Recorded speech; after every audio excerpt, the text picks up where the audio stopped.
Shweta Upadhyay, associate professor, GG hospital, Jamnagar, blood બેંકમાંથી વાત કરું છું.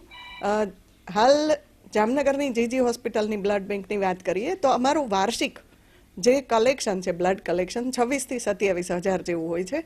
જેની સામે અમે 31 થી 32 હજાર જેટલા યુનિટ બ્લડ કમ્પોનન્ટ બનાવીને એ રીતે દર્દીઓને ઇસ્યુ કરતા હોઈએ છીએ.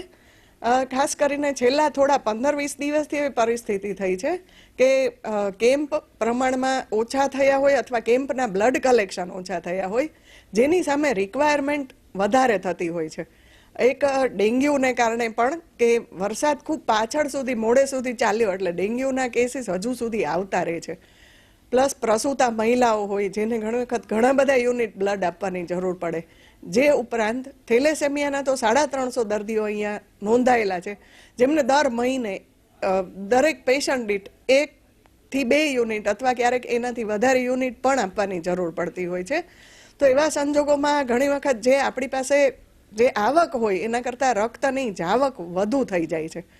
એને કારણે ક્યારેક ક્રાઇસિસ એવી સર્જાય કે આપણે બહુ છૂટથી લોકોને બ્લડ આપી ન શકીએ, આપણે એમને રિપ્લેસમેન્ટ કરવાનું કહેવું પડે.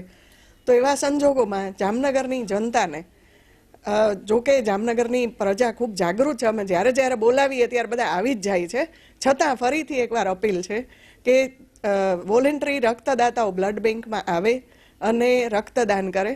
તથા કેમ્પના આયોજકો પણ થોડા સમયાંતરે જો કેમ્પ કરતા રહે તો બધા જ દર્દીઓને એમની જરૂરિયાત મુજબનું બ્લડ આપણે છૂટથી પ્રોવાઈડ કરી શકીએ. આપણે 350 જેવા છે, જેને લગભગ 1 થી 2 જેવું ગણીએ તો એ રીતે એ લોકોનું યુટિલાઇઝેશન હોય છે. દર મહિને આપવાનું હોય છે એ લોકોને. પછી ઘણી વખત એમના પછી પોતાના દર્દીના ઉપર આધાર રાખે. ઘણી વખત કોઈ એવો ડિસીઝ થઈ જાય તો 2 યુનિટથી વધારે પણ આપવાનું થાય. એનિમિયા વધારે થઈ જાય તો પણ 3 થી 4 યુનિટ પણ ઘણી વખત એક દર્દીને દેવાની જરૂર પડે.